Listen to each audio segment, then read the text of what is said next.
জামাত শিবির যে কত বড় মুনাফেক, সেক্রেটারির এই গোপন বৈঠকের খবরটা ফ্লাশ হয়ে যাওয়ায়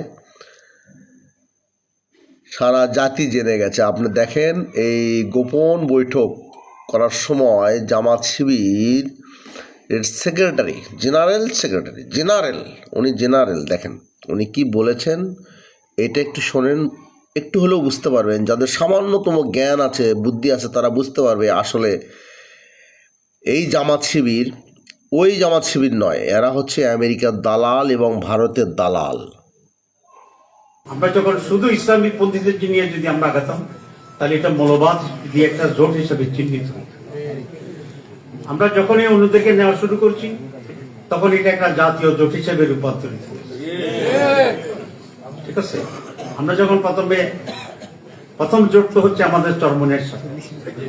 তো আমেরিকান এম্বাসিতে আমি গেলাম, বলো যে তোমরা তো মৌলবাদীদের সাথে আসো, এটা কেমন কথা? আমি বলছি এটা কোনো অসুবিধা নেই, তাদের ভিতরে যে কিছুটা এক্সট্রিমিজম আছে আমরা ওদেরকে ওইখান থেকে দূরে আনতেছি। বলে যে তাই ঠিক আছে।